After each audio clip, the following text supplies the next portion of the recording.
Hello, everybody, and welcome back to Talking About Birds, the only Cardinal podcast that has one too many bins. My name is Nate Heininger, and I'm joined by my co-host, Ben Samorka. What's up, Nate H?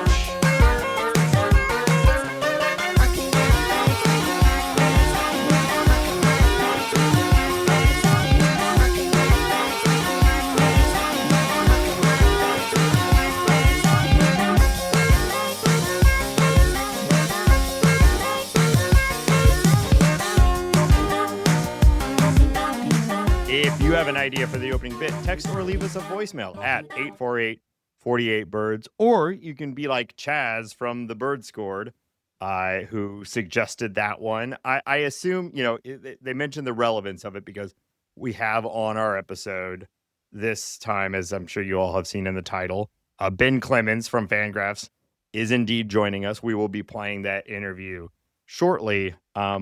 But I imagine that Chaz doesn't mean Ben Clemens, so it must just be you.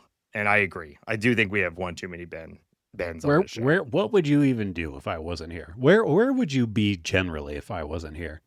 Accepting an Academy Award. Destitute.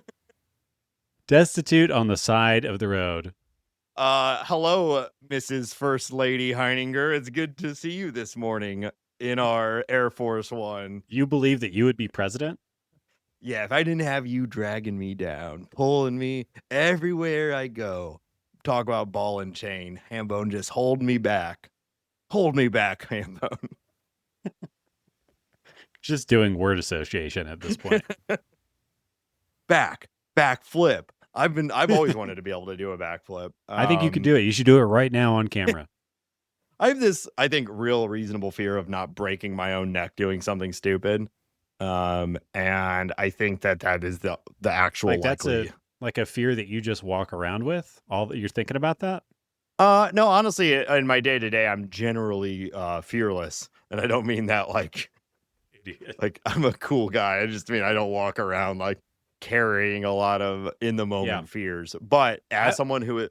I've always wanted to be able to do a standing backflip because there are people out there who can do that. And I do think I could get there with the leg strength and everything. But I also think there's at least a 40% chance that I break my neck while trying. And you have the flexibility and power of a gymnastic athlete or a Winter Olympian or you absolutely, it's just untapped potential. I bet it would only take you a week to knock it out. Thank you. I was thinking about the Winter Olympics the other day.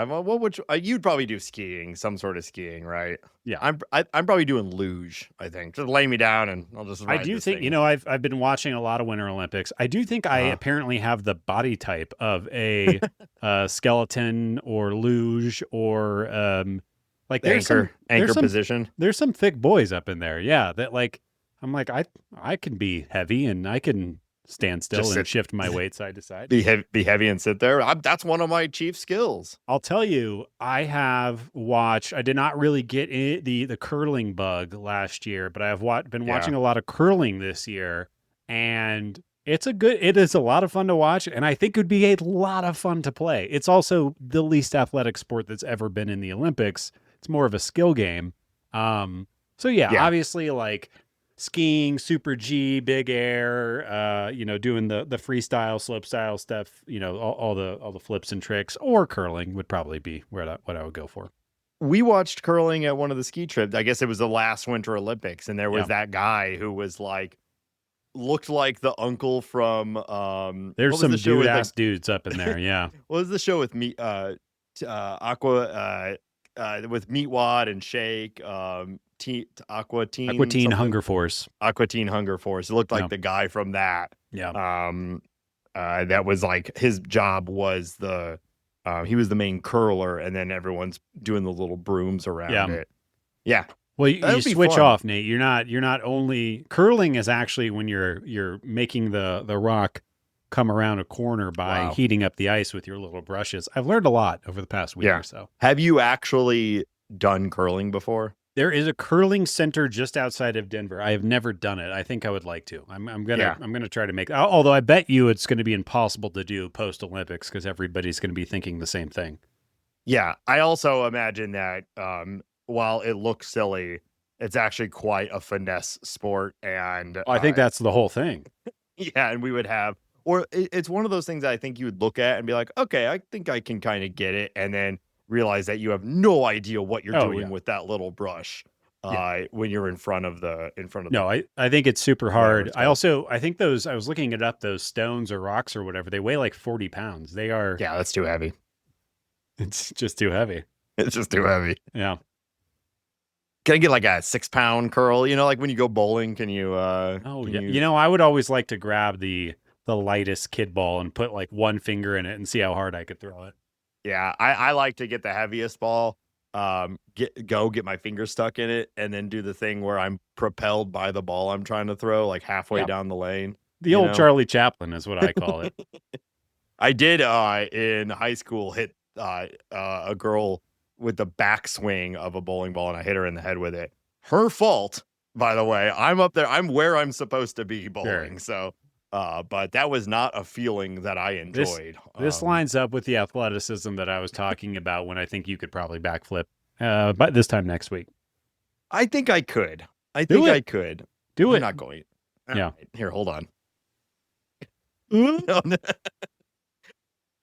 Bang, crash. Right. Nate, we actually have a good episode this week. We do have a good episode. Let's get to it. We had Ben Clemens from FanGraphs on St. Louis guy, but obviously quite successful in baseball writing. So it was a joy to have him on. We're going to play the interview. We also played a little game. We're going to play all of that. And then we're going to come back and talk a little bit about our interview and any takeaways. And then we'll wrap up with a little bit of league news, and then we'll get out of here. So we are going to play it right now. Joining us today is FanGraphs writer Ben Clemens. Ben, thank you so much for being here. Yeah, thanks for having me on. Yeah, super excited to get to talk to you. I'm curious, how's your off season been going? I know we're finally on the other side of the cold, dark, baseball-less winter. The other sport, the bad sport's done. It's baseball season. How's it been going for you? How's the off season been? This is actually convenient. By the time this goes live, there's going to be a new tool on FanGraphs to look at some of our data like differently. And that's what I've been doing this winter.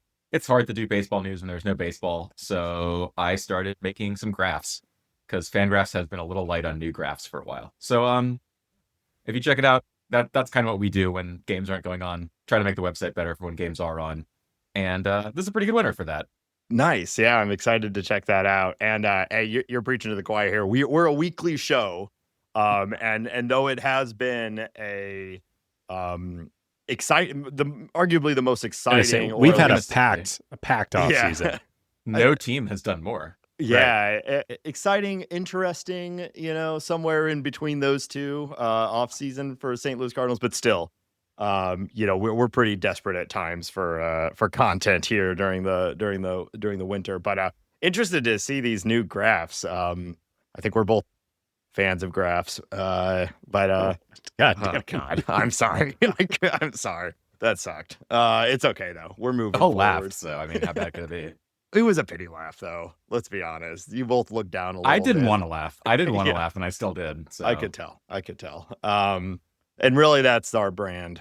So, again, thanks for being here. I guess, curious from your perspective, what's your take on the Cardinal off season so far? What's been interesting to you? Yeah, I mean, for me, it's been gratifying to see them actually do a thing instead of trying to do two things. I feel like trying to do two things has been, look, I really liked it for a decade, right? And it was just great that they were always managing to do these two things. But sometime in the 2020s, they stopped being able to, and they kept trying to. So I don't know, I'm not going to be overjoyed to watch the games this year. I'm going to see my dad's getting elected into the Chaminade Sports Hall of Fame this April, which is pretty cool. Wow. Or got elected. I don't know, getting inducted. So I'm going. And I'm like, oh, man, am I going to go see a game? like probably, but this is the first time where I'm like, oh, they're going to be way out of it. Yeah. Well, congratulations what time of the year to is your that? father. Like April, they won't be that out of it, honestly. Yeah. But there's some hope. The hope will still be there. Yeah. Yeah. I mean, I think it was one of these things where like his whole team's getting inducted because he was there when they were like starting to try more at sports, and it's nothing he did. But I'm pretending that it's all him. Is the Jason Hayward of of the team, right? Just happened to be there at the right time when the World Series. Exactly. We've talked a lot about that on this show. Whether you agree with all the individual moves, it has certainly been satisfying to see Chaim Bloom like come in and have a plan and seemingly executing on it. Obviously, like that's the big gamble of a rebuild, something that we haven't really gone through as a Cardinal fans. Yeah, it's gonna be weird, right? Like I'm really not used to thinking of it that way as a fan. Like I analyze other teams, but from the like, this is a team who I own a bunch of their clothes perspective. Like the Cardinals have never tanked since I've been a fan, and it's gonna be strange. Yeah. We actually, we had a question on the show the other day. Love to get your take on it. So if you're buying a Cardinal jersey right now, who like, and you're hoping for, something that you can wear for a long time and feel good about it. What are you buying? Who are you purchasing? Oh, I'm getting Mason Wynn. I mean, I love Mason Wynn. There's other options that are fun. I mean, I might get David Freese and just be like, this was the last time I had an incredible time as a Cardinals fan. But I already have one of those. I would get Mason Wynn. I think that Mason Wynn, well, for a few reasons. One, he's just really good. So that's nice. But two, I think that players like him don't get traded very often. Like the way that teams value shortstop defense is not commensurate with what he's worth to the Cardinals. So I both think that he's going to be great for a long time. And that even though like they're basically trying to trade everything that's not nailed down, I think that Bloom is like value focused enough that he's going to be like, we're getting more out of leaving him here than moving him. So it's a good combination of good player, but not so desirable that he might get moved. Yeah. Almost everybody has come up in trade talks this offseason. Even people you would think that the Cardinals would be holding on tightly to, like Ivan Herrera. He was even floated at some point. But you've really heard nothing about even a semblance of a discussion of trading Mason Wynn. Yeah, I mean, I think that basically comes down to the fact that defense is really valuable, but teams hate trading a lot for it because it feels like a lot more like kind of fragile. Yeah. And I think teams vary so much in their defensive evaluation of players. Like hitting, not that everyone has the same metric, but they've got kind of the same metrics. Fielding's really tough. I think that kind of suppresses the value of fielders in trade, but not to the team. Like he's great. He's a Gold Glove shortstop. He's an average batter. That's awesome. So yeah, I would go with him. Yeah, that makes sense. It's funny. Like you can go get a good defensive shortstop in free agency, not easily, but the fact that he is young, he's controllable, he can hit the ball. I think he can maybe steal some bases. He can kind of do everything, or at least he projects to be able to do everything. It's pretty great. I agree. I mean, I think the difference between like the guys you get in free agency who can play a good defensive shortstop and win is meaningful, like to your chances of winning. Like getting average offense instead of 20% below average offense is like a really big deal. I think that he's going to be a core Cardinal for a long time to come. Yeah. It's hard for me to imagine like there maybe one of these young guys that the Cardinals have picked up recently is a future Mason Wynn. But it's like looking at the prospect rankings and who's in the minors, like there's not really a guy with these kinds of tools that exist. So you might as well hold on to him. Yeah. Like, I mean, Weatherholt is maybe technically a shortstop, but he's not. Like maybe technically. Yeah. And I think that generally speaking, like it's hard to get guys with these skills, like the actually plus defensive skills. I mean, there's a lot of shortstops in the system, obviously. Like, people got to stand on the field. But I think that the Cardinal system it's been tilting towards the like toolsy, but not necessarily defensive toolsy way of late. And that makes his spot like even better. I agree. Yeah, I think we're all still dreaming a little bit on Mason Wynn too. And, as far as that offensive upside, because just last year, 91 WRC plus. So, below average, not but not super below average, and still 3.1 or 3.5. FanGraphs WAR, pretty incredible floor. I think we probably see that as his floor. And it wouldn't take too much of a step up, too much more production to get even to 100 WRC plus or higher, and then that WAR starts to fly. Yeah, right? So he's a nice like high floor guy too. You know, you're not going to see a season where the bottom completely falls out of his offense, because it's that kind of offense. Like, he was broken for 2 months last year and still was, playable for the reasons that he was playable. And I think he was really just in to win the Gold Glove, which he ended up doing, which was great. But even him, with one arm tied behind his back, he was still a plus player. Yeah, that's basically what I mean. Like, he's just not going to strike out that much. And I mean, he's not going to hit for a lot of power, but he puts the ball in play a ton. He doesn't walk zero. Like, this style just has a high floor. Yeah. And since he has a really high floor and ceiling defensively, it's cool. Yeah, like that works. You wouldn't want this as your like left fielder. You'd be like, no, this can't be. But once you know that his defense is so good that you just need to avoid disaster, then awesome. Like, I'm really glad he has a high offensive floor. Yeah.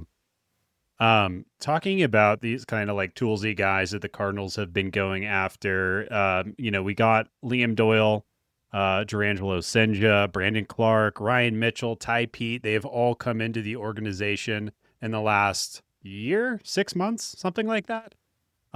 Since taking over, Chaim Bloom, from my point of view, is really focused on acquiring these like high variance, high upside players. Curious how you feel about that. Seems like the biggest difference in the first early tenure of Chaim Bloom as opposed to Mo and Co. How are you viewing that? Are you a fan of this? Do you think they should keep digging into this? Are you worried that Ty Pete's going to strike out 40% of the time and this is going to happen to everybody? How are you feeling about this methodology? Yeah. I mean, first, bummer about Clark. I think he's out till June. I did not know that. Elbow soreness. Yeah. From the classic, like ramping up for spring training and something hurts. He wasn't contributing this year. It's just a bummer from the development standpoint. But I like this strategy. I think that this strategy is probably mostly like, they say good artists plagiarize, great artists steal. I feel like Bloom stole a bunch of the ideas for this from his time on the Rays and then later his time on the Red Sox, which is that you should operate your prospects differently when you're kind of rebuilding and when you're competing. And I think the Cardinals very rightly did a pretty good job of drafting for like proximity, like ability to contribute to the team with some certainty, and trading that way too, over the last however many years. Like Mozeliak was really good at that. That's a skill that he had that I think other major league general managers were missing. And so that's why the Cardinals were more able to compete year in and year out than you'd expect. Like, they did a really good job drafting from the back of the draft for like high floor guys who they devil magicked into being good offensive contributors. Brendan Donovan. Yeah. I mean, they were really good at this, and that's a real skill. And it's really important that you not have a bunch of high variance guys when you need to make the playoffs next year. And you're like, I'm going to need 3 contributors from AAA. I know it. Like, I don't know who, and I don't know what position, but the team needs to be backfilled by AAA. Now that that's like not really an issue. I mean, I look through the roster and I look through the rotation, and like, it's not that different from a AAA roster. Like, there's a lot of young dudes on there, and like, that's okay, because that's what they're trying to do right now. But when that's the case, I think that you should take a portfolio approach and accept a higher chance of failure, because you don't actually need to have, like 40 prospects hit. You need like 5 to hit like really well. And they're doing a good job of that. I think especially now that they have a lot more prospects in their system. So FanGraphs does a farm system ranking where we just we use some formula to ascribe a dollar value, like really rough, very broad, to every player that we rank formulaically. And the Cardinals are second. Just like shocking to me, honestly. That happened very quickly. It happened very quickly. And the way it happened is that they just got a lot of guys.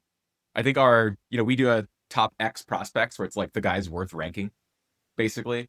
And some teams are like the top 25 prospects, the top, 16 prospects, the top 31 prospects, 53 for the Cardinals. Yeah. And that was, there's going to be more. that was a few weeks ago now, I think. I was looking at Longenhagen's article from, it was either last year or the year previous, and I think it was like 23 or 25 Cardinals. So we have doubled that. Also, like, I'm not saying McGreevy is flamed out, but he's kind of, he is not on that. Like, there's a lot of players that are affecting the major league roster that aren't even on that list anymore, and we've still doubled it. It's pretty wild. So I think that in that context, it makes a lot more sense to be taking swings. Like, when you have 53 dudes, you'll find some back of the roster guys. This is like the old Cardinals teams where it's important to prioritize floor. You're going to back into some floor on accident. Right. So I really like swinging for the fences with your development guys, given that. It is interesting, too. We've noticed, like, with all of these trades, all of these moves, they really have prioritized quantity in the return. We have not seen, like, a true... I think a lot of us were kind of hoping for going into really at the start of the teardown last half season was some sort of package deal where we're throwing in like 3 or 4 of these logjam players, like Nootbaar, Gray, Contreras, and a bunch of money, and we get a Roman Anthony equivalent. Yes, exactly. We get a blue chip, like going into like they're going into the lineup, into the rotation, wherever. Right out of the trade. And we really haven't had any of that. I think Cijntje is the highest ranked prospect that they've acquired, which makes sense. Donovan was the best trade piece they had, and they got the best return. But even him, like, consensus he's very got some question marks. Yeah, but he's still, we said it on our show, and you wrote an article about the Brendan Donovan trade and the Cardinals in general, but like there's a possibility that no one from the Brendan Donovan trade actually makes it to the major leagues. I don't think that's the case, but they all have their questions. They all have their problems. But you can see when you plug that into the broader context, which you're talking about, they've just acquired a mass amount of guys with questions, but enough upside that the assumption is one of the five guys, including the 2 picks from the Brendan Donovan trade, one of them has to hit, right? One of them has to click, and that'll make the whole trade worth it.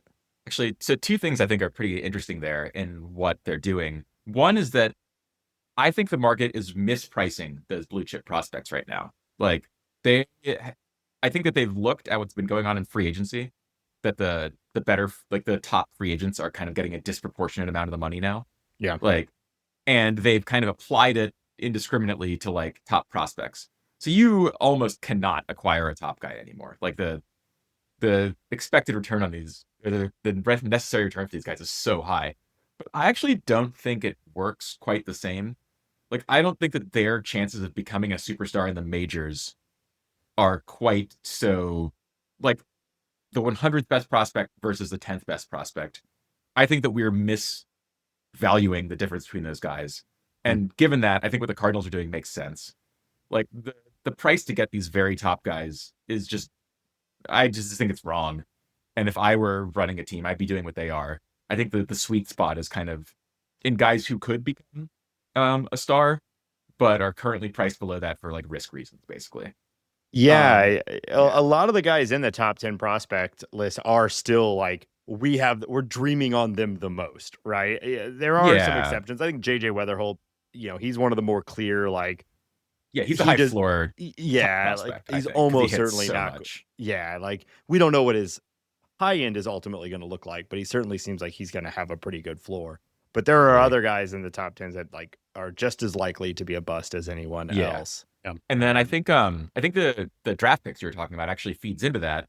One of the ways to get these guys is via the draft. And I don't know who they're going to take with those draft picks, obviously.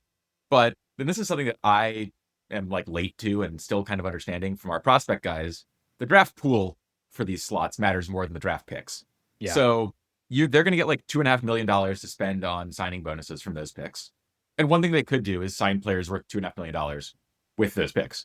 But what a lot of teams do is go sign some random senior, give them $100,000, pocket the money, and use it to pay overslot for your earlier draft picks. So the Cardinals might say, hey, players, you should tell your agents that you want to go to the Cardinals because we will pay you $2.5 million overslot at pick 13. And that works. Like, you can float guys down the draft order that way. Or you could take a highly regarded high schooler in the second round, pay him first round money with this overage you have from your draft pick allocation, and basically get an extra first round pick out of it.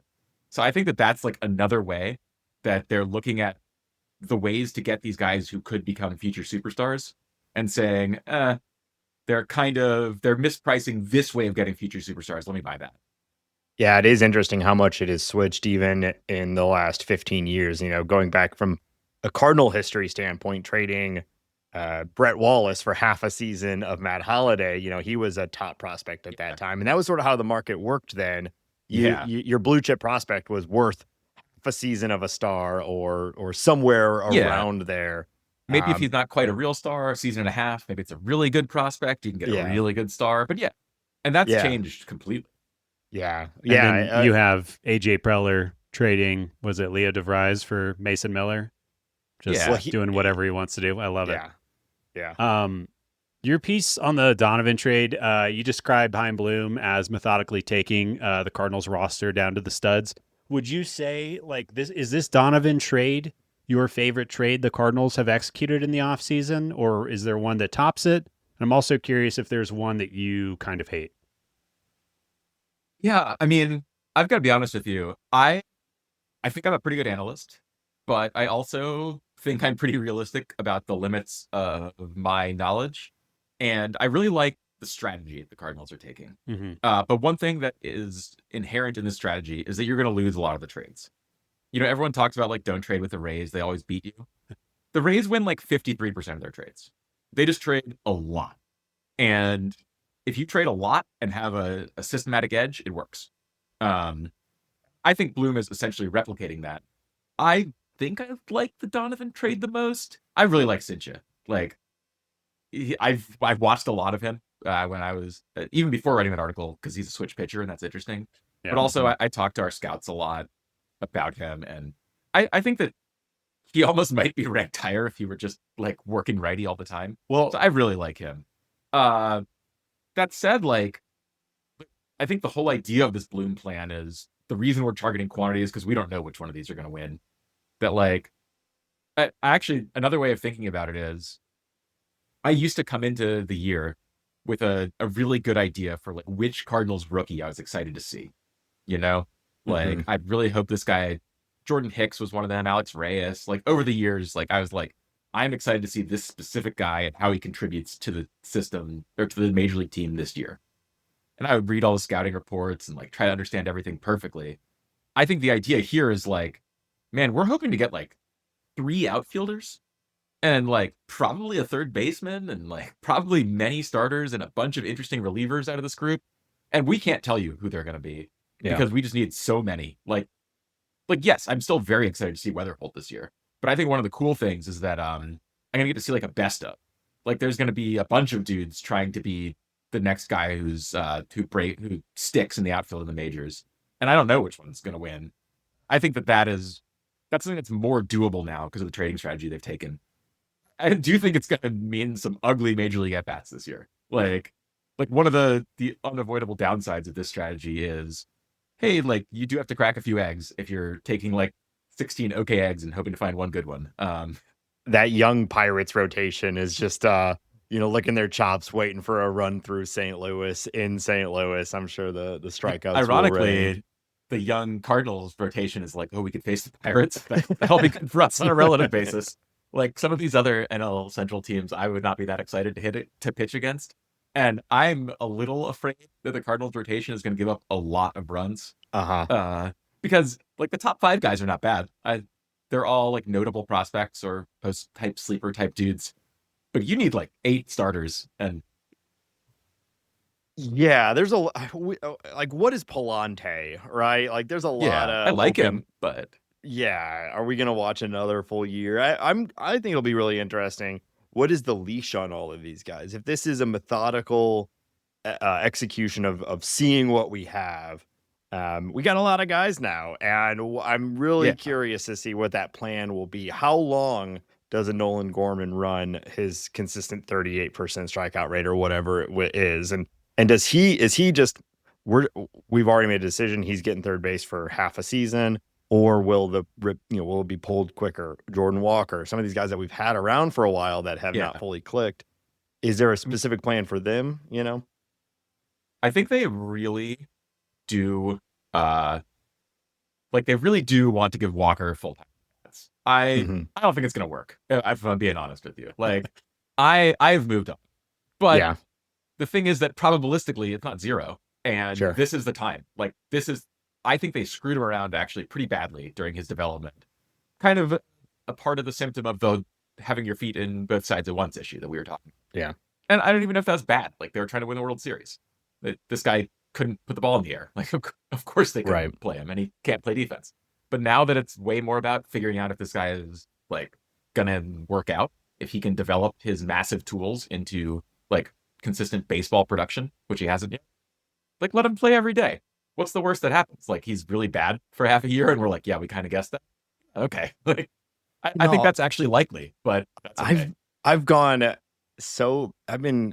yo-yoed so hard on Jordan Walker because I can't get it out of my head the upside. Like of all the prospects the Cardinals have, you could still argue he has the highest upside of any of them, right? And maybe not even close.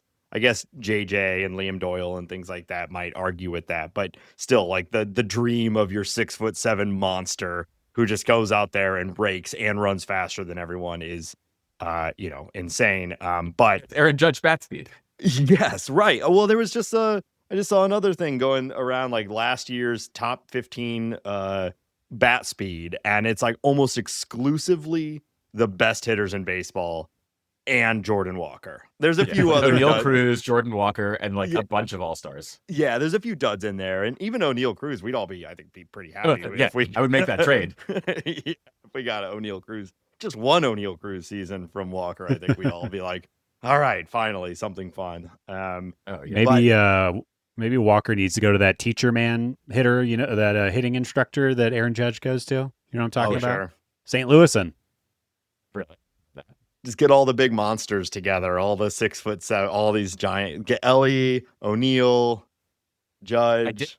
I did see that Walker went to Driveline this winter, and I was like, I don't know, man. They usually make you swing harder. Like we were kind of following that, and it was a lot of talk about like the hip diving out and the stance being wrong and fixing those things. And I don't know if you've seen him so far in spring training, but he kind of holds the bat a little more like parallel to the ground now. So he's made changes based on their instruction. But I gotta say, I love that he's trying to make changes. Like the thing that would be most worrisome to me is if he were doing nothing. And I'm not a hitting instructor. I can't tell you if these things will work. It's funny that he's going to Driveline, the place that is like synonymous with velocity. For a guy who's like, I've got all the bat speed in the world. Yeah. But look, it's kind of the same deal. Like doing something is good. Sitting in the position where he was and not changing would have been a sign to me that it was definitely not going to work out. So yeah, I'm glad. I don't know if it'll work, but also like I really hope it does. So yeah, I'm glad they're going to give me a chance to find out. Right. Coming out of last year, my take was, well, all we asked for was a full season of consistency. And then, I'm comfortable with whichever way they go. And we did essentially get a full year of at-bats last year from Walker, and he was one of the worst players in baseball. I was pretty content with, all right, like, let's move on. He's got an option left. Let's throw him in AAA and say, we'll see you once you carry an OP or a WRC plus over 100 in the minor leagues, which he never did. But I'm back on the hype train. They're telling me they're telling me they're starting him. I want to believe, so I'm all in on it. And like you said, why not? Right at this point, what's the loss? We're probably gonna lose a lot of games anyway, and you might as well. Yeah. That's kind of the thing. Like, even if it is just a complete disaster, I don't know. Like, it's just not going to cost them that much. It was a complete disaster last year, and we kept doing it. So it's even more clear this year. I guess they played him more than I remembered last year. Yeah. They played him quite a bit. I mean, he still only batted 400 times, but he was hurt a lot. Yeah, that makes it trickier. It's also hard for me to imagine like Nathan Church prying at bats away from Jordan Walker. There's not really somebody else other than Joshua Baez with a huge question mark that is really pushing Jordan Walker out of at-bats, at least for the first half of the year. Do you guys want to see one of these new tools I was talking about that shows something interesting about Walker? Yes. Would love to. Let me just share this screen. So talking about Birds exclusive right here. It is. Okay. So this is a comparison of the swing shapes of Jordan Walker and Aaron Judge. if you look over at the stats comparison, Jordan Walker's bat speed is actually higher than Aaron Judge's. That's cool. Yeah. Great. These lines are like the launch angle. So higher is in the air. You can see a little fly ball, ground ball thing here. And then how frequently they square the ball up. How frequently they just hit it right on the freaking nose.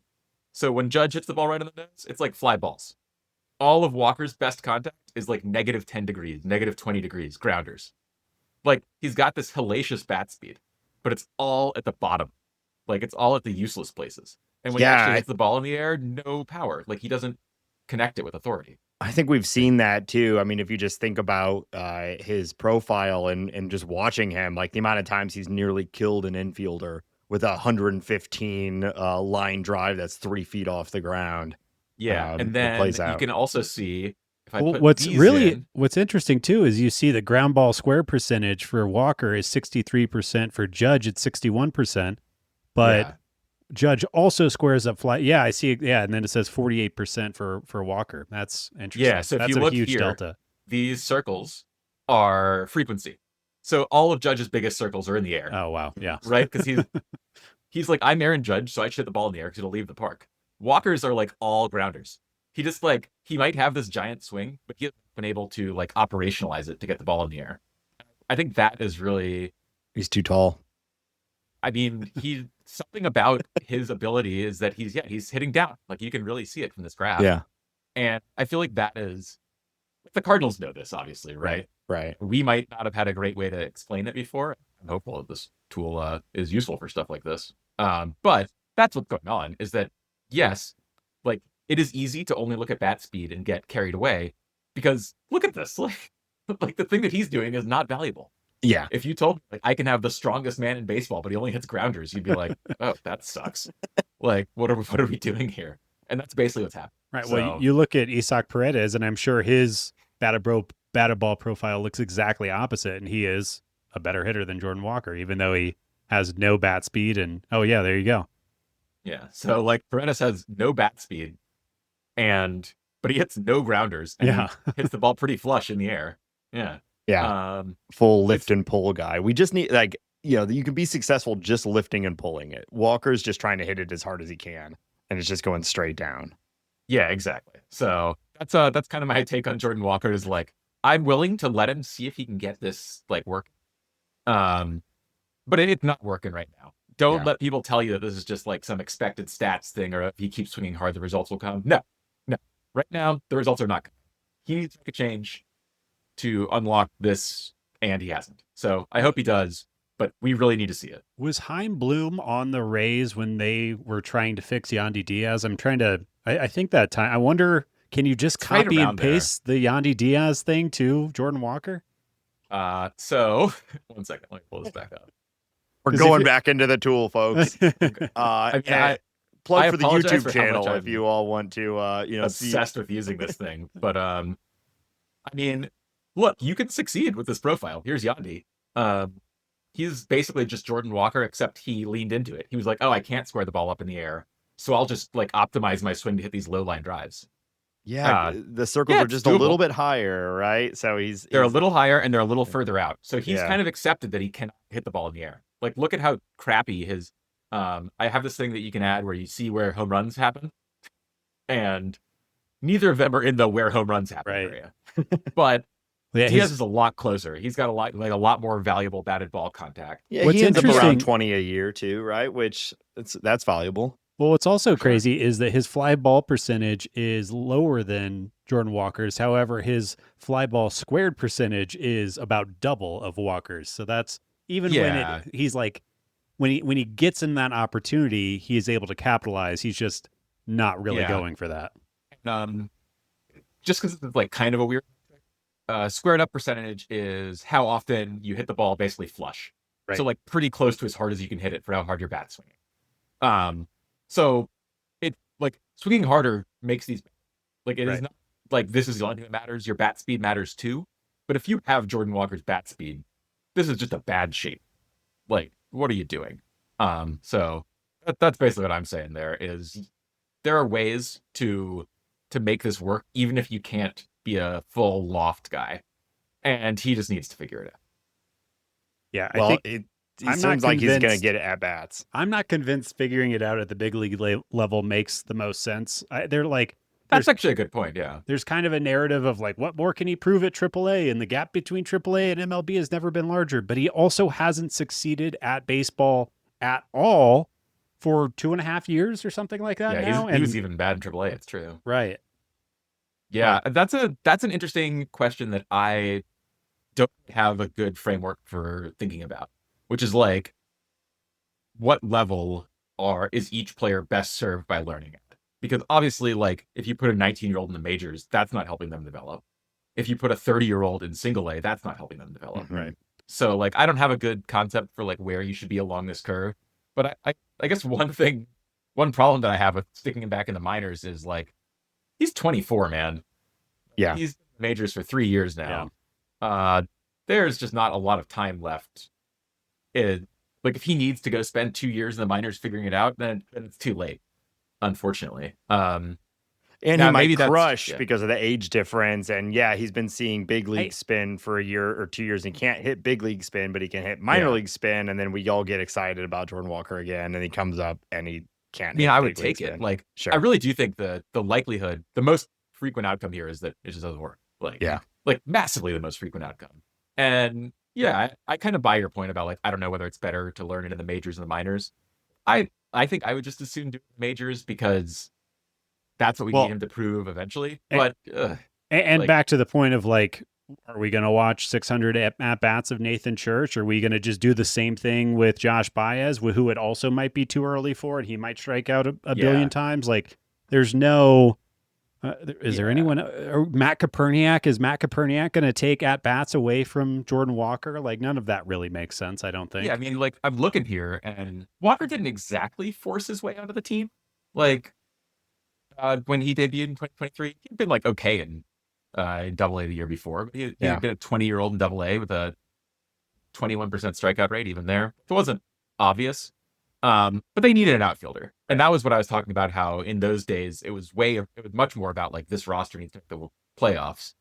Now, I think when you see a call up, it's going to be because that guy's earned it. And like, it's a hard thing for us to do as analysts. I don't actually know how good any of these guys are, right? Like, I have estimates, but they're going to tell us, or at least they're going to give us a lot of new information. And the Cardinals are finally in a position where they can actually react to that information, which I like. They kind of used to not have a choice. It's like, we've got this new information, so like, cool, let's try to win 87 games. It's like, like, none of this information is relevant to us, so we have to do the same thing. I'm thinking that this new situation will be good for them. Again, not this year, but I think over the coming years, this is a good plan to get back to like a team that like wins a bunch of games. I do think that it means that the average minor leaguer they call up will be doing better. Yeah. Well, also the ceiling of the major league team is lower, so it'll be more impactful. To kind of pull it back like 30,000 foot view, I think you guys at FanGraphs have the Cardinals projected at 75 and 87.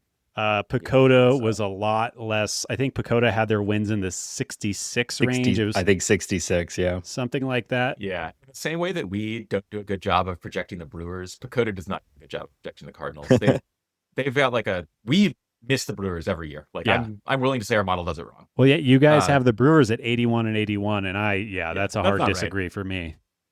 I think I know why it doesn't do it right, and I don't know if it'll ever be fixed. It's like it's a model shortcut. But I think Pacoda has a Cardinals issue, kind of the opposite direction. I think where they're like consistently weird. I get that, like, looking at Zips and the projection systems, looking at Bryce Terang and it not really knowing what to do with that kind of guy, because I don't really understand how that guy puts up 4, 5, 6 WAR. He's a weird player. But so anyways, FanGraphs 75 and 87, Pacoda 66 wins. What are you thinking? Like, what do you expect? Are you expecting like slightly below 500 baseball, or are we going to be competing with like the White Sox and the Rockies for the bottom of the baseball this year? I think no to the second question. No way. There's like way more good players on the Cardinals than there are on those teams. It's just like, if you're just saying like guys who could be on the Dodgers bench, there's like not very many on the Rockies. And there's a lot of Cardinals who could be on the Dodgers bench. Yeah. Yeah. Like Hunter Goodman, maybe. Oh yeah, There you go. Hunter Yeah. Goodman is good. You don't know It's this, a but problem. Ben is in Denver. Is that he's wearing a Rockies hat right now? The traitorous purple there. But he's forced, being a big baseball fan, but living in Denver, he sees a lot of Colorado Rockies. Yeah. I mean, like, maybe Bretton Doyle's a defensive outfielder on their bench. I don't know. The point is, like, the bad teams, like the White Sox and the Rockies specifically, the Cardinals have no prayer of being that bad in terms of the talent they have on the field this year. They just have too many leftover good players. I think they'd really struggle to tear it down that much. I think they're going to win like 70 to 75 games. I think it's going to feel like it's not even that good. Like, I think it's going to feel a little bit out of it from the start. And I don't know how much of that is actually because they're going to have less chance of winning or because, like, no one's going to know any of the players. You know, like, I'm going to talk to my uncle, who's a big Cardinals fan, but, like, doesn't follow it the way I do. And he's going to be like, I don't know, like, team doesn't look very good without Arenado.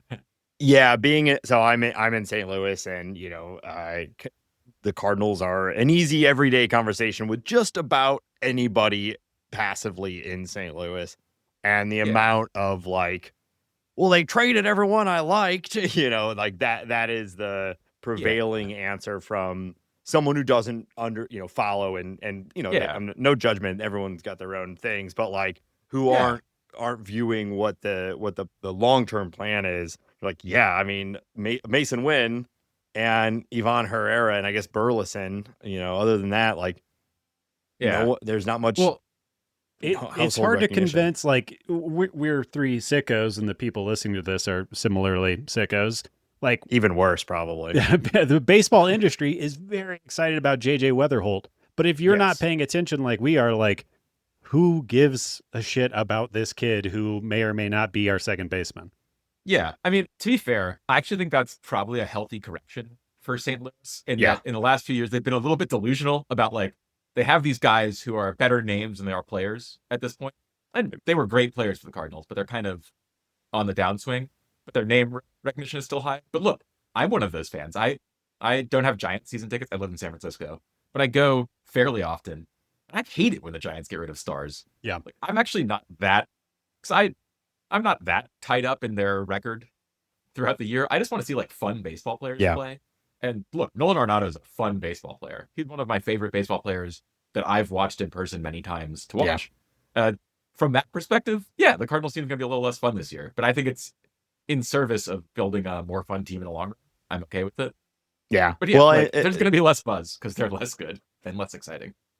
It'll be really interesting to see how it turns out here in St. Louis. Because to be fair to like fans and ourselves included in that, like the last 5 years, all we've heard from the front office is, we're going for it this year. This is a team to watch. Like, you're going to like it. So if you are casual fan and you're checking in every once in a while in the front office saying, we like our chances. Look at, we got Goldschmidt, we got Arenado. Like, why wouldn't you buy in? And I think it was the last year is where that all finally came to a head, where the fans started to realize, like, wait, like this is 3 years in a row now. You've said this is going to be a good team and we're out of it by June.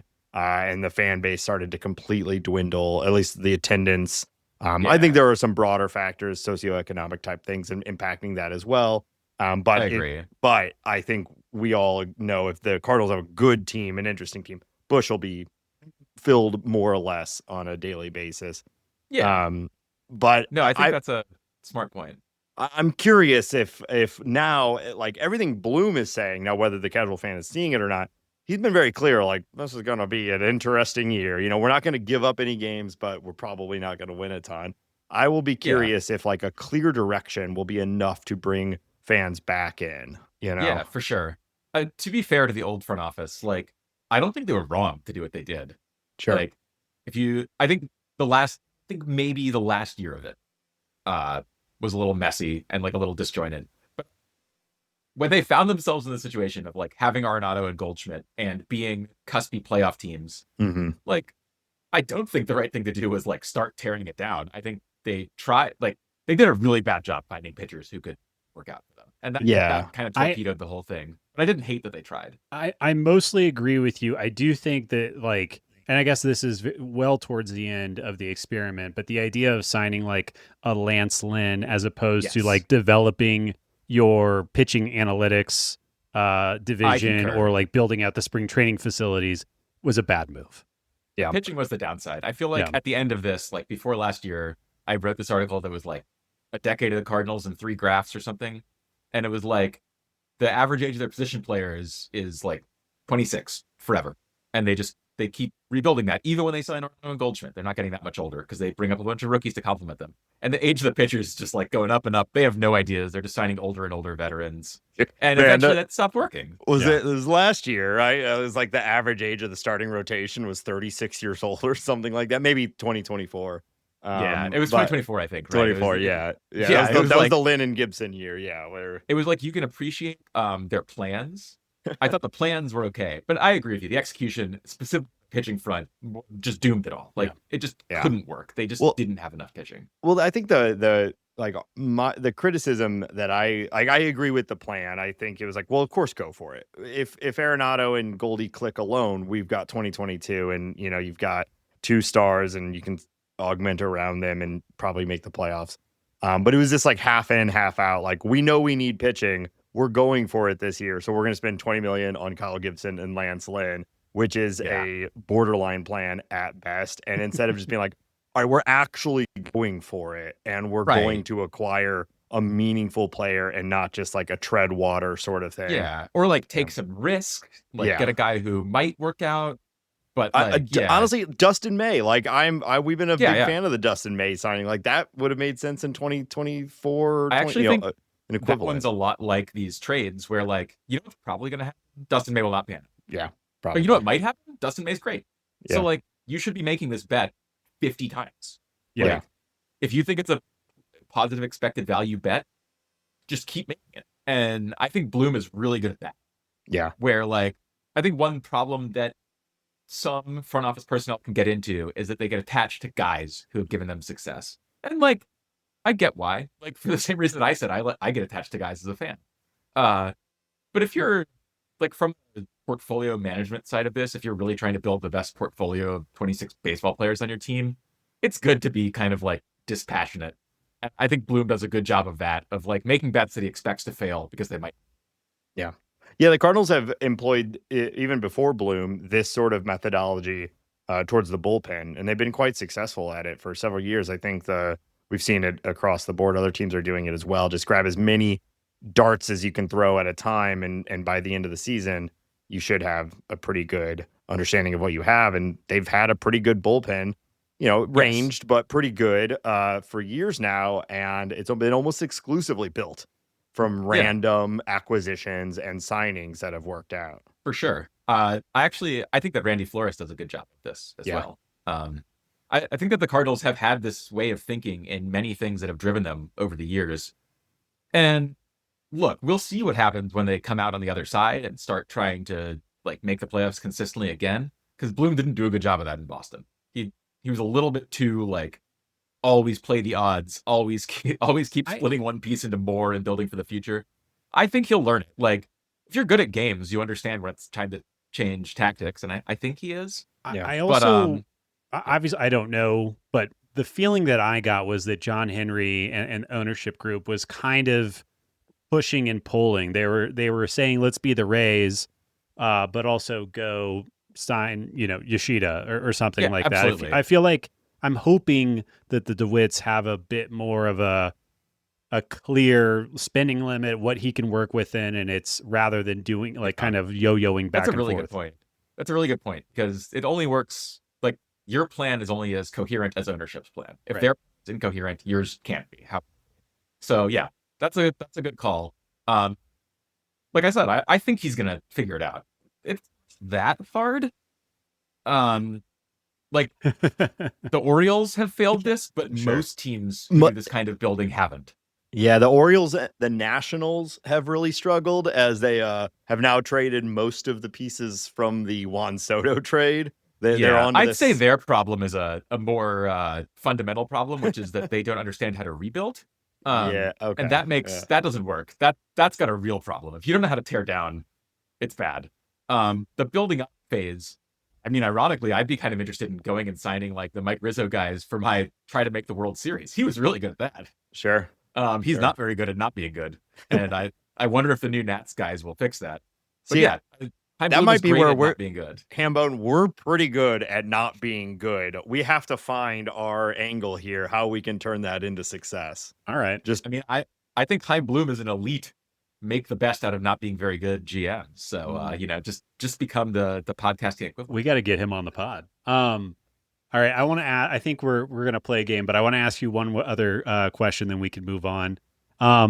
In your Red Sox piece last week, you laid out the 3 points for evaluating an offseason. You said coherence of strategy. I think in this conversation, we've talked about that. We understand the strategy that the Cardinals are operating under.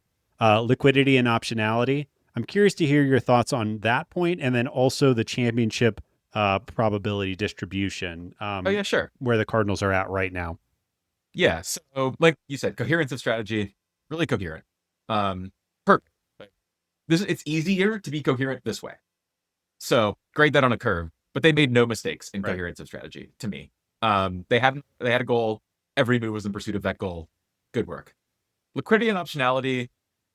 I mean, they're not spending a lot of money right now. They're spending, I think their major league roster is the second lowest. Yeah. So is that liquidity in itself? So the thing that I think that you're missing here, that is missing from a straight discussion of that, is that it's also helpful to have good players locked up for a long time.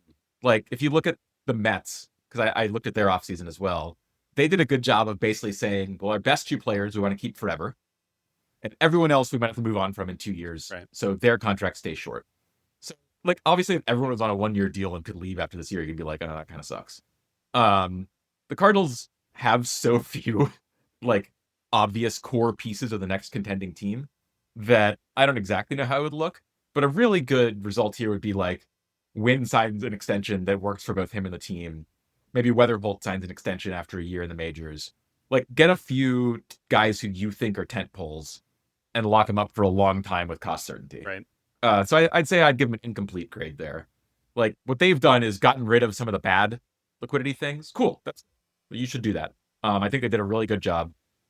I think that those trades all made a lot of sense, and that putting money into them in most cases was smart. It got them better players, and it didn't affect their liquidity. But let's wait and see what they do to make the long-term shape of the roster better.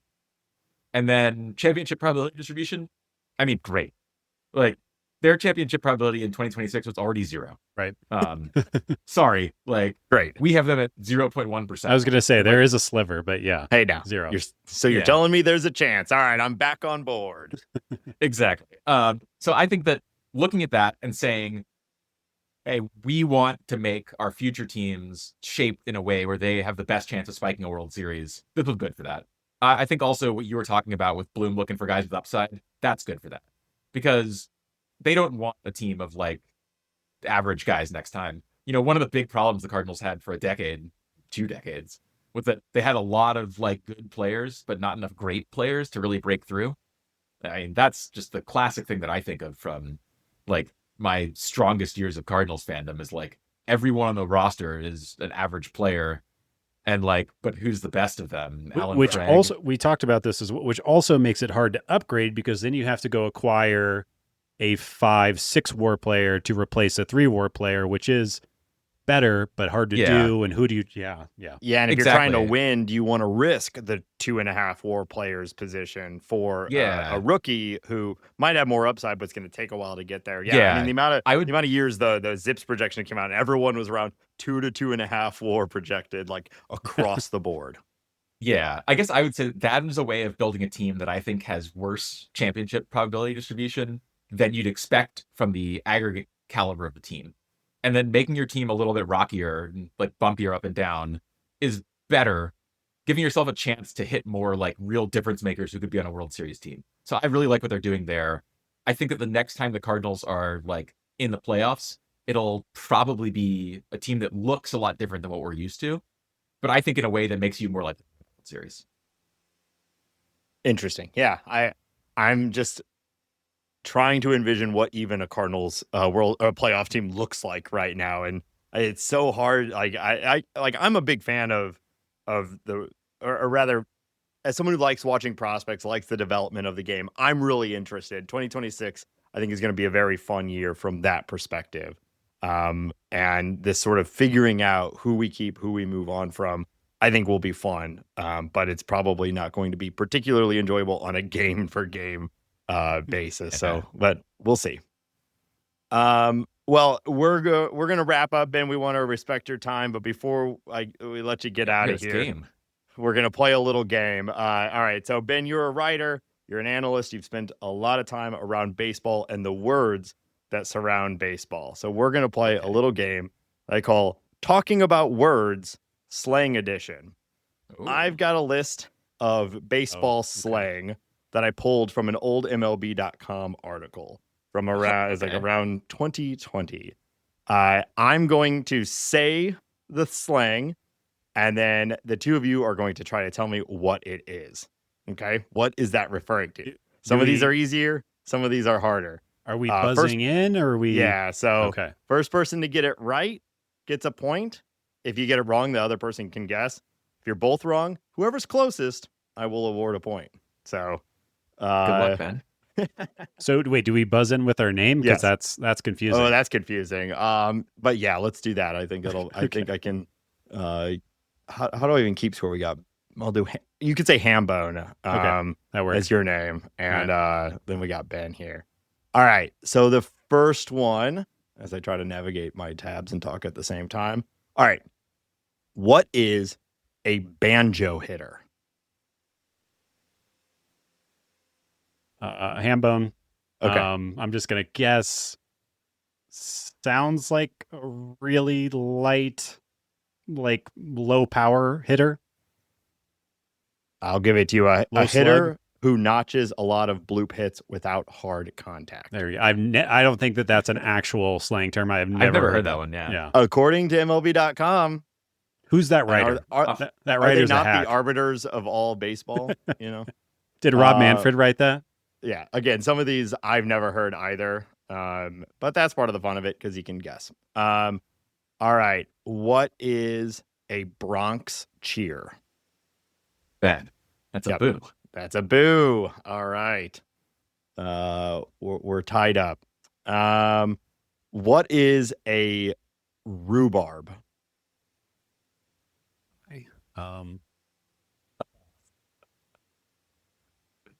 The Hambone. I'm just gonna guess on this one. Bloop hit? That is incorrect. I'll with like a bruise from sliding. Okay, both incorrect. It is a fight or scuffle. And so, Ben, I'm going to give it to you because I think you're definitely closest there. That's a half point at best. Come on. I would say maybe 0 for that one. No, hold on. I said at the very beginning, whoever's closest, I'm giving a point to. And you said a bruise. This is like a rhubarb? Are we sure this is real slang? I don't know. You know, again, this is all from MLB.com. I'll send you the article. Well, I will take it under some protest. All right. Let's see. How about a Baltimore chop? Hambone. Okay. Oh crap! I'm not gonna. It's like a swinging bunt where it like bounces off a home plate, and you try to run to first. Okay, a ground ball that hits in front of or off of home plate. Okay, and hops. It says hops over the infielder's head. No, it's not. Disagree. Yeah. Did AI write this? What is going on here? I'm straight up copying from this MLB.com article. Okay. Yeah, it's from the pre-AI era too. Yeah. Oh, fair enough. What is a Texas leaguer? Oh, Ben. I think that's like a fly ball that lands in front of the outfielders because it's not hit hard enough. That's right. A hit that drops between an infielder and an outfielder. Do you have the etymology of that? No, but I think Ben probably got it there. Like, you know, a Texas leader didn't hit it hard enough because they're this Texas League is a not the major league. Okay, all right, yeah, whatever. Yeah. I think that's what it is. I don't know what it's from, but yeah, I've heard that one before. What is a P? PEA. Ben? Yep. I will guess that's a strong throw from the outfield. A batted or thrown ball traveling at a high speed. Oh. You got it. You got I definitely have not heard that one either. I feel like people say seed way more. Yes. Yeah, you're right. I feel like I've heard P, but maybe it was seed I'm thinking about, like a seed from the outfielder. A few more for you. What is a bonus baby? Oh, I know this one, Ben. Yeah. This is like a short-lived thing that happened in the 50s where something about the way that draft bonuses were done meant that they had to debut in the majors.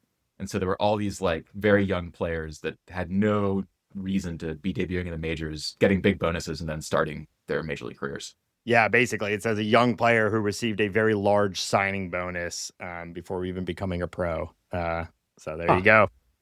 All right. So is Liam Doyle a bonus baby by that definition? I feel like it's antiquated and that it was like, I think it was specifically the fact that they made these guys debut in the majors and they were just getting like wrecked. Interesting. Did you guys see, I forget what team it was. Someone just signed a pre-contract with an 11-year-old down in like Dominican Republic or one of the Latin countries. It was an 11-year-old has signed. It was like $1.8 million or something like that. Feels illegal, or it feels like that we shouldn't allow that. I did see that. It's pretty gross. Yeah. Here you go. I looked this up.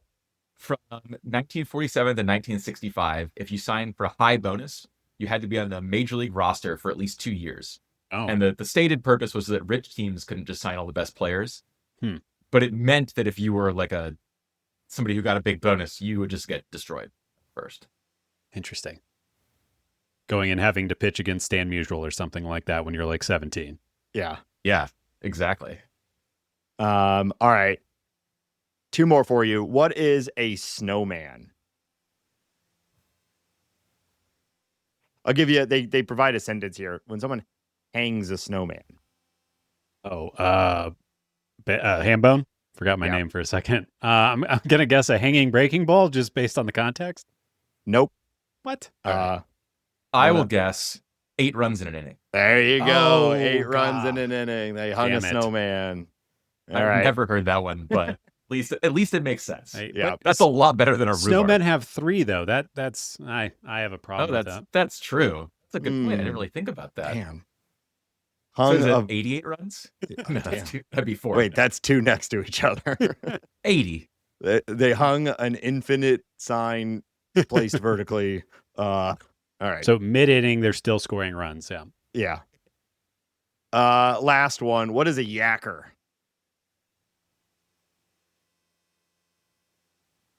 Hambone, I just got to win a point here. A yacker is a oh God, I'll just say something. A pulled home run, a deep pulled home run. Incorrect. Ben, you want to take a guess? I do. I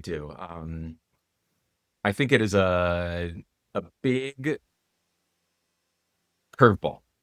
You got it. It's a curveball through a yacker. Wow. All right.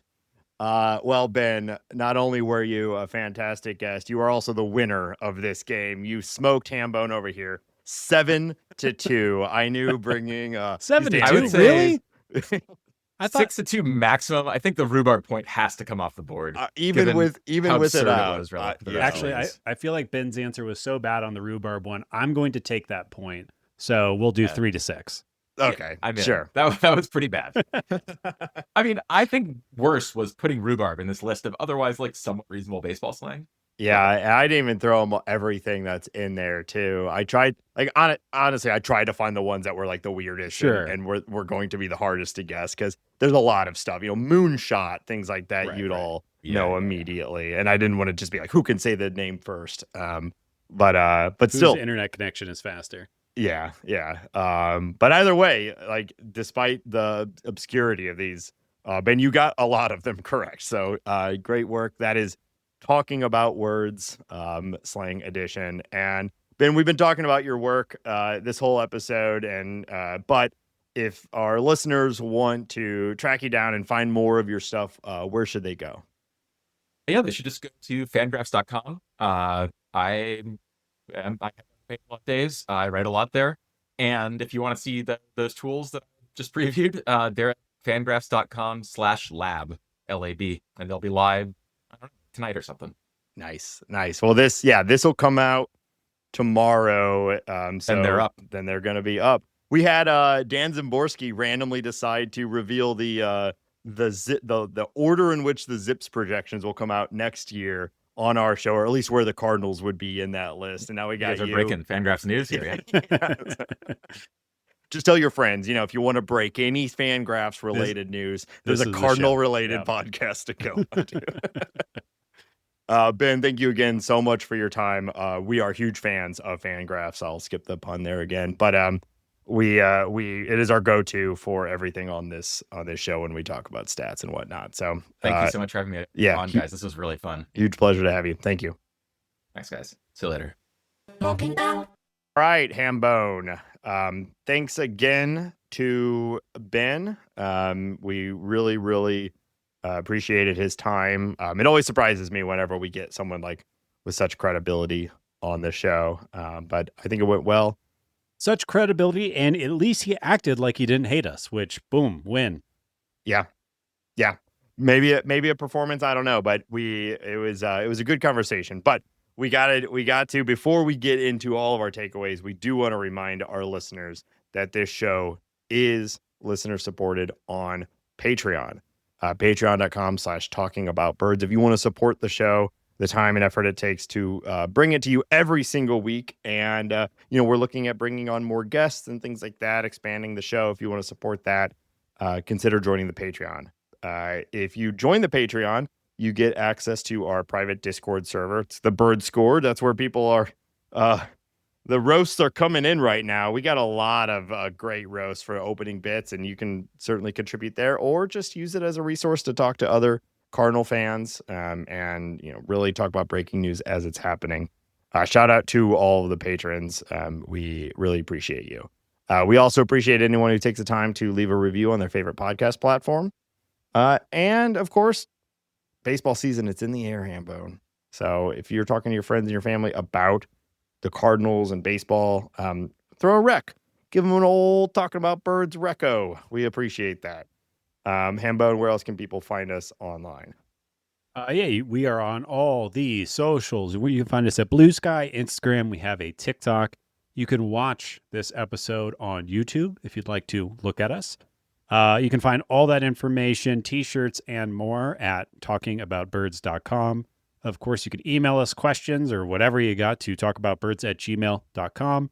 And you can call us and leave a voicemail or send us a text message to 848-48-BIRDS. That's 848-482-4737. 848-48-BIRDS. Wow. All right, Hambone, what was your takeaway from the conversation with Ben? Any highlights or anything that you wanted to dig in a little bit on? Yeah, I thought just like, we've been kind of talking around this, but just understanding that we are not being crazy, our heads aren't buried in the sand about kind of the process that Bloom and Goons are taking to kind of methodically rebuild the team, gathering as many prospects as possible, as opposed to, I think you and I have been pretty keen on the idea of let's go get a Brandon Clark, a Ty Pete, a Cijntje, rather than going out and, placing all of our eggs in, I think he referenced Roman Anthony, but that kind of basket. Yeah. And, we talked about the idea of having 53 prospects that are worth talking about right now. I think that number is only going to grow over the next year or so. So I think just like digging into that, getting his perspective on that was really interesting. And then obviously like the little run that we went on regarding the batted ball profile and the stylings of Jordan Walker, and of course getting a look at the new FanGraphs graphs was pretty exciting. But it makes you think, like he does have, we know this, he has the raw tools to make to become a very good, if not great, hitter in MLB, there's just a tweak that needs to happen. He could have an Aaron Judge shaped batted ball profile, but obviously easier said than done. Right. But yeah, I thought that was great. And it was really just like hearing, a national writer, a guy that's paying attention to, he's writing articles about MLB once or twice a week, every week, hearing his perspective on the Cardinals process being solid and something that he would rate out fairly highly. Yeah. Yeah. Because that had been one of my, I wouldn't say it's concern, but, as part of why I brought it up in the discussion was the Cardinals did not really acquire a blue chip prospect at all in this rebuild. And to hear his thought process and frankly, like the justification on not only is that like a good move, but it's really the smart move right now, considering the price of these guys, was certainly gratifying, to hear that perspective and reinforcing our takeaway that it's been a very good offseason. It's been a clear and consistent offseason for the Cardinals. That part at the end where he was saying like no notes, no errors on the moves that have been made. Of course, who knows if they work out, right? That will be the ultimate judgment of this if the Cardinals properly evaluated the return for these trades and developed them appropriately, all independent, different things that will be figured out over the years. But as far as decision making of what you can do, of what's in front of you, it has felt really good. Well, and you think about it. He said, he was referencing our prospect cachet right now. 4 or 5 guys make it to the big leagues and become impactful. You have a pretty good operation. We're talking about 10% of these prospects that are being ranked at the beginning of 2026. Some guys are going to fall in and fall out of this, and we're going to draft a shitload of guys here very soon. You think about if 10% of these guys elevate themselves into being above average major league players, that does not sound impossible. And the timeline of that should be 2 or 3 years. Right. It just feels like we're doing all the things that should really set the Cardinals up to be a little bit more competitive next year, a lot more competitive the year after. And then we're talking about bringing in real free agents, augmenting this roster, and we'll fucking just take off after that. Right. You know? Yeah. I mean, if you just think about the math of that, so you get 5 or so from that current 53, you add them to I don't know, the current Cardinal list, you'd be like, all right, Ivan Herrera, Mason Wynn, the bullpen, there's pieces that Burley, there's pieces that are competent major league pieces right now.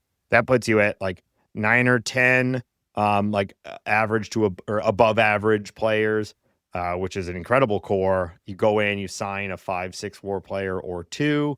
And then along the way, we also, there's going to be guys that are not on this prospect list right now that impact the big league in an unexpected way.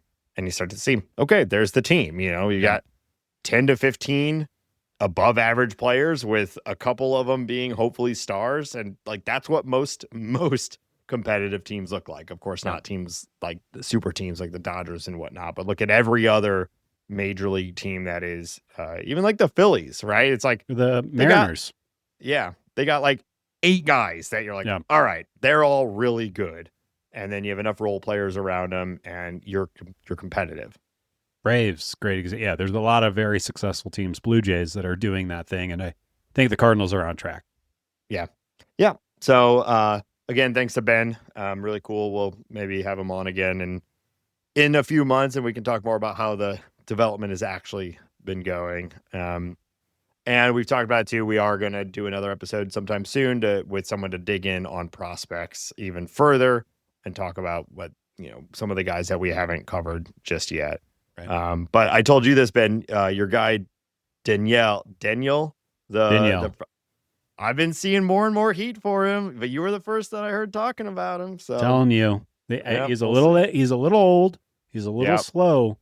By the way, he's 20. I think he is going to. Oh, gross! He's on a rocket ship, Nathan. We're gonna watch this kid. Okay. Well, let's go into it. Well, any other takeaways from the Ben conversation, or should we move on?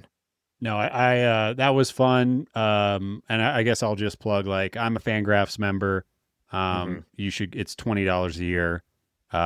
That's how Ben is allowed to do the things that he does. Support FanGraphs. They're great. Yeah. All right, Hambone, we got a little bit of league news, and then we're going to get out of here. Nick Castellanos, Nate. We got to talk about Nick Castellanos. I guess I'll just do a quick TikTok of what happened here. TikTok. It sounds like the Phillies fell out of love with Nicholas Castellanos sometime last year when he got pulled for defense, and then went into the dugout, grabbed a beer, and depending on who you listen to, it sounds like Nick Castellanos said something that pissed off every single person in the Phillies organization. We don't know what that was. Castellanos himself says that he was just being a bit of a pill, but it was also reported that he said something that offended the entire clubhouse and front office. Don't know what it was. They ended up dropping him, just straight cold dropping him in his $20 million a year contract. And then a couple of days after that, the Padres decided to pick him up. He is now a Padre for league minimum for this year. And it looks like, according to spring training videos on Instagram and stuff like that, he is trying out first base. But kind of a wild thing for a guy of his stature and salary and time in the game to just be kind of dropped. And, I'm sure it wasn't only for what he said. He's also hasn't been a great baseball player for quite a while. But kind of a wild story. Yeah, I think that last part is a key factor in this whole thing because, all right, let's go. Here's 2025 worth negative 0.6 F4. 2024 worth 0.2 F4. So over the last 2 years at the major league level with 659 at-bats and 589 at-bats, he is worth negative 0.4 F4. Yeah. The year before that, worth 1.3. The year before that, worth negative 0.2. So over a 4-year as a starter in the majors, he was worth just above zero WAR, right? Yeah. So everything starts at that. Well, and usually we talk about that kind of guy. Oh, that's a coach. He's got coach written all over him. He's hung around in the big leagues. He accrues almost zero WAR. But those guys are usually easy to be around and nice and smart. And then you have somebody like Nick Castellanos, who is none of those things. Yeah. His best season in the majors was 2.3 F4. That, to be clear, great offensive season, just drugged down by his lack of positional flexibility and skill. Yeah. He's a bad defender. Yeah. And that's not helped by moving to DH, as far as a value accrual, and it won't be helped by moving to first base. No. So I say all that to say, my read on it was you had a bad player who probably said something about the other players being the problem of them not winning. And it made everybody mad because it's like, dog, you're being paid $100 million and you're one of the worst players on the team. Yeah. You don't get to tell Trey Turner, Bryce Harper, Zach Wheeler, perennial MVP candidates and Cy Young and whatnot, that there's that, like, the appropriate answer is, he's like, I need to be better is the only thing he could say that is a reasonable thing to be saying while you're mad. I'm guessing it's that. I do think the hubris of being one of the least valuable players in MLB and cracking a Presidente on the bench is optically poor. That's what it's all about. That's why it's all about him being bad because there's no one gives a shit about him opening a beer in the dugout. If he was putting up 4 or 5 WAR a season. They'd be like, hey, come on, Nick, put that away or whatever. Like, wait for after the game, bro. If we're going to chug Nick some being brewskis. Nick. Yeah, like none of that matters, but he's being a little whiny little guy, and he cracks a beer, and I was like, get the fuck out of here. So it sounds like he sucks. I was kind of surprised that anyone picked him up, though I know, he has had offensively valuable seasons, league minimum. The Padres will take anybody, Well, so. And I'm wondering, the Padres, they have Xander Bogaerts, they have Manny Machado. Like, will those guys just smack him around if he gets out of Yeah. line? Like those are, stalwart leaders of organizations that have been really good for a really long time. And something else we learned about Castellanos is that he kind of looks down on non-baseball people. It was kind of reported. Yeah. And I feel like players like Machado and Bogarts are going to be able to maybe tamp down those personality idiosyncrasies that Castellanos brings to the table. Yeah, maybe. But I Maybe. mean, like he had a 90 WRC plus last year, 104 the year before, 108, and then 95 the year before that. So, also 4 years going in a to a row. worse place to hit, especially at night. 4 years in a row, league average hitter with bad defense. Like, I mean, I know, again, you can see, he had some high WRC pluses 5 years ago. Yeah. But like, come on, But you're right. I mean, maybe like I guess ultimately I'm not too surprised someone's taking a flyer on him. I was just a little surprised that it was a competitive team. You have Gavin Sheets as the projected starting first baseman there. Maybe he is going to DH and play first base against tough lefties, and you can get Gavin Sheets, who is a great platoon hitter, not a great lefty hitter. Maybe they're just going to take a flyer on that. That's the only thing that could really make sense. Also, he's league minimum. Wouldn't be surprised if they drop him like a sack of potatoes, in the first month of the season if he's not performing. Yeah. Yeah. So, all right. But you know what? I think we're all a little. Gavin Sheets 111 WRC plus last year, so 20% better than Nick Castellanos, and that's on both sides. I think at least the quick Cardinal spin on it. Jake Westbrook, you got to be laughing out there somewhere. This bozo, flexed on me super hard over nothing. Yeah. And then now he's getting cut. He's kind of being laughed at by everybody. Yeah. Well, let's go from one great first baseman to another. The Yankees have re-signed Cardinals legend Paul Goldschmidt. Yeah. $4 million. He is kind of, the only thing that really makes sense is he is going to spell Ben Rice when Ben Rice is either catching or taking the day off. Paul's still a very good hitter against lefties, still a good defender. He had a great start with the Yankees last year, and then kind of fell off for the last 2 or 3 months or something like that. But I like this fit for Goldie. I think it makes a lot of sense. They're a championship caliber team. He gets to take another whack at the pinata. There are a lot of things. I like this Yankees team a lot better going into the season with Ryan McMahon, at third base, Jazz Chisholm being healthy, Paul Goldschmidt not being a tent pole of the team, but just like a kind of a bench player, role player type guy. But I like it for Paul. I think it's fun, and good for him. Yeah. Yeah, I agree completely. It made sense to me. Kind of, I think most people were expecting it if they were going to sign someone like this, and he was there. He knows where the bathrooms are. We love maybe it in a platoon role will be effective the whole season. And they got Bednar and Doval the whole like they could be a good little team. Well, not little. They're huge. They're monsters. They're monsters. Yeah, could be a good team this year. Or a special team this year. They're going to be good. The Astros and Blue Jays swap Jesus Sanchez for Joey Luperfido. Which is noteworthy just because the Astros traded away Joey. What was that, 12 months ago or something like that? But the Astros to the Blue Jays go back and get their guy.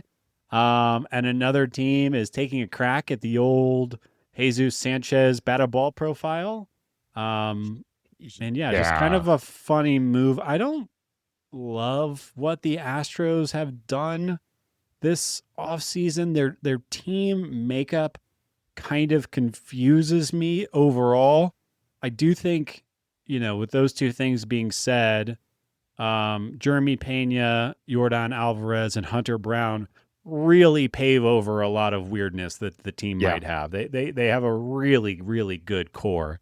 But funny team, funny build. Joey Luperfido is probably going to start for them. And it's funny when a team trades away a guy and then almost immediately reacquires him. Yeah, I was surprised by this move too. From a Blue Jays perspective, they lost Santander again for at least half the season, I think. And in some ways, Jesus Sanchez is just a poor man's Santander. Sure. If you squint, but at the end of the day, it's a fourth outfielder type thing. Right. Because I think they're just going to have Barger play right field most of the time now. And I think that makes a lot more sense than Jesus Sanchez. I from what I read is this was more of like a salary thing, and the Astros were just looking to get away from the like $7 million that Sanchez was owed, and the Blue Jays are flush, as we know. They've been trying to bid on everybody, so $7 million for a little bit more backup is whatever. Yeah. On the Astros standpoint, their GM, I forget their name right now, has said like we're not done. Dana Brown, I think. Yeah, because they have like Isaac Paredes. We talked about him on the thing with Ben. He's in like the perfect ballpark for them. Lift and pull guy. He could hit 40 home runs if he's healthy.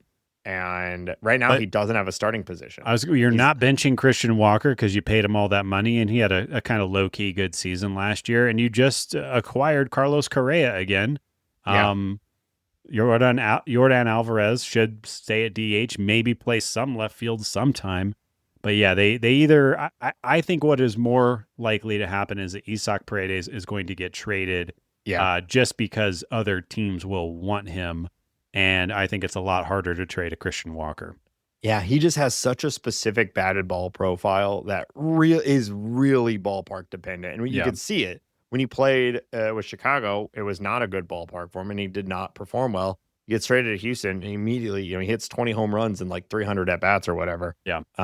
But he got hurt, and now they're not prioritizing him, which I don't know. I'm sure there's some metric they know that I don't know, but it seems to me like they should be making space for him, or get him to play outfield or something. But you can't trade Altuve. I would be very surprised if you trade Carlos Correa after just having acquired him. And unfortunately, like I said, I don't think anyone's going to take Christian Walker. The other option is to put Isaac Paredes at second base, but they seem to be dead set on moving Altuve back to second base after left field went horribly last year. So they also don't forget about Cam Smith, who should probably be starting most days, who hits the ever-loving shit out of the ball. Like, they're a weird team. Yeah, but they said they're not done, so we'll see. Yeah. Yeah, and again, I was digging into Hunter Brown's numbers the other day. He had a really, really nice year. Yeah, he good. All right, final piece of news. Jeff Passan reported on Twitter a couple of days ago that the MLBPA executive director, Tony Clark, has resigned after an internal investigation revealed that he had an inappropriate relationship with his sister-in-law, who had been hired by the Players Union in 2023. So it sounds like they had a Players Union meeting that ended abruptly. And I'm guessing that meeting was just to tell Tony Clark, hey, man, we gotcha. We don't like what you're selling. We have a very important negotiation that's coming up, and you're not our guy. We don't get a lot of these sort of salacious, like the MLBPA leader has to resign in shame because of a situation with his sister-in-law and her getting a job. It's like, all right, it's kind of fun. I mean, it's terrible because they're about to go into one of the highest stakes, negotiations in a long time. And tell you what, you got to bring real easy rule: don't have sex with your sister-in-law. I feel like that's a pretty easy.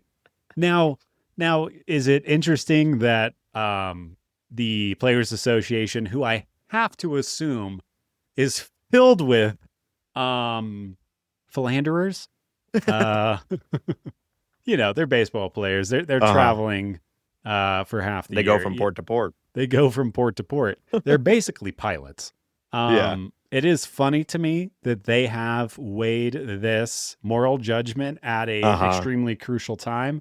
But I assume I assume it's the job getting, because if it was just simply that the act had occurred, it would be like, okay, maybe that's a problem, maybe not. But the fact that she was another member of the PA, right, Right. Yeah. And they were Yeah. sleeping together or whatever was happening. Yeah. Yeah. I think it's that definitely agreed, but it is like, it is a moral judgment unless he was like funneling her fun. I can't imagine. I guess we'll find out more, but it's a fascinating story. And I agree. We don't get this much high drama that is relatively harmless as opposed to, the Araldus Chapmans of the world and everything like that. Right. Yeah. Yeah. There's certainly no shortage of like horrible news stories about these people doing terrible things. I don't want to discount that, but this one just felt a little like, it's like a little more soap opera-y, a little more Page 6. Yeah, exactly. Yeah. So all right, well, I don't know. We've been promising like a deep dive on the upcoming CBA and like the ramifications of all of it, and we kind of keep hitting it at different angles. So we need to do that sometime soon. But frankly, we have like a year before all of it really kicks off. And I suspect we'll have plenty of time to talk about that when that happens. I think we're going to have a lot of show outline space around that time. So we'll follow. We'll see. So, but that is going to do it for this episode. Thanks again to Ben Clemens. And we will be back next week. As always, please check out the links and all of our different things at talkingaboutbirds.com. Consider joining the Patreon. Shout out once again to the patrons. And that's going to do it. So until next week, let's go, Benz.